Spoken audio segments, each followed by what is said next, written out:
Hola, ¿cómo están? Bueno, en el video de hoy vamos a hablar un poco del mercado local y también de las bolsas norteamericanas, analizando también cómo se está dando el comportamiento del VIX, también llamado el índice del miedo o el índice de la volatilidad implícita del Standard Poor's 500. Bueno, en este caso estamos trabajando con un gráfico diario, básicamente es el Merval, pero medido en dólares. Anteriormente ya habíamos hablado un poco del mercado local, hace creo que 2 o 3 videos atrás, y nos habíamos quedado con la idea de que se estaba formando un patrón de distribución en esta zona de acá, que básicamente concordaba con un hombro cabeza a hombro. La figura entonces quedaría comprendida de esta forma. Habíamos comentado que esta estructura se iba a dar por confirmada una vez que el precio genere cierres por debajo de la zona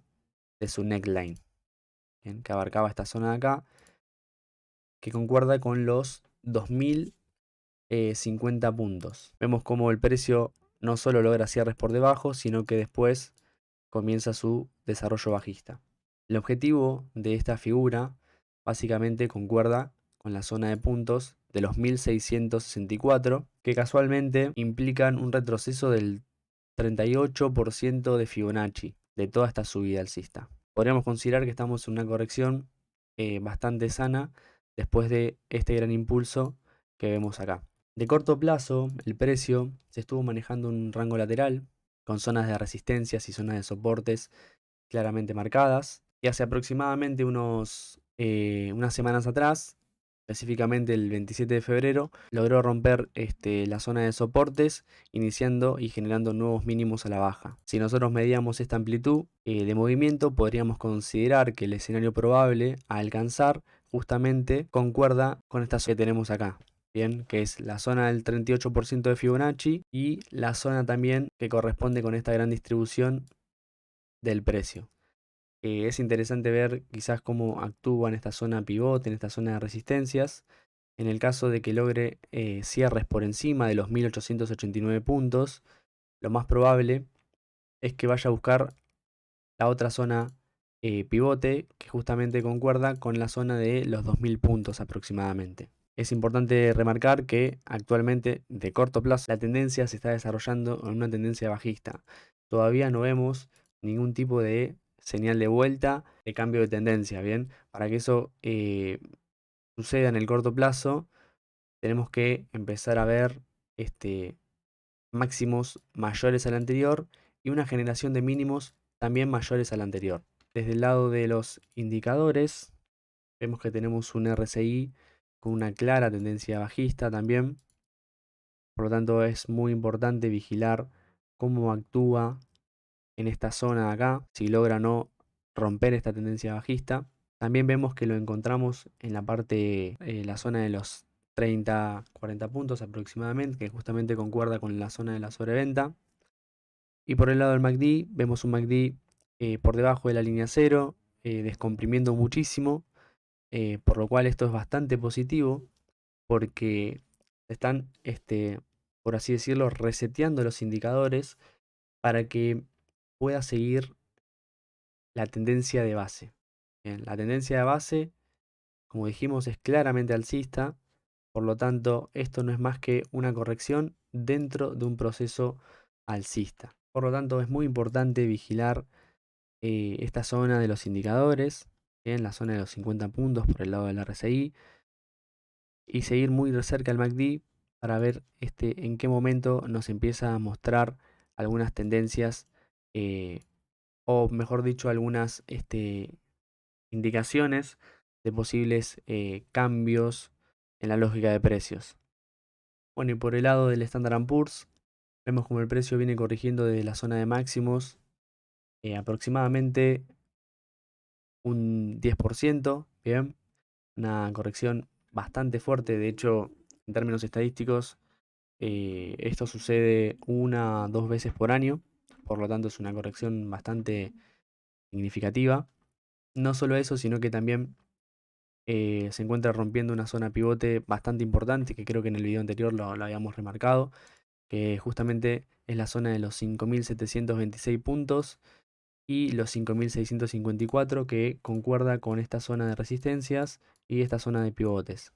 Bien, como vemos el precio hace ya 2-3 días que viene consolidando en la zona de los 5.532 puntos, por lo tanto habría que ver cómo se sigue desarrollando en las próximas ruedas, pero lo que sí es cierto es que se nota un proceso muy extendido a la baja, por lo tanto podríamos esperar un posible recorte em, en el precio para luego quizás continuar un poquito más a la baja. Bien, hay que, hay que seguirlo bien de cerca porque realmente se nota cierta debilidad, bien, rompiendo esta zona bastante importante. Por el lado del RSI y el MACD, el RSI ya nos venía mostrando algunas divergencias, como vemos teníamos en el precio eh, máximos crecientes y en el RSI ya veníamos marcando máximos decrecientes, que justamente desembocan en una gran corrección a la baja. Ahora mismo estamos en una zona de sobreventa, muy extendidos. Por el lado del MACD, lo mismo.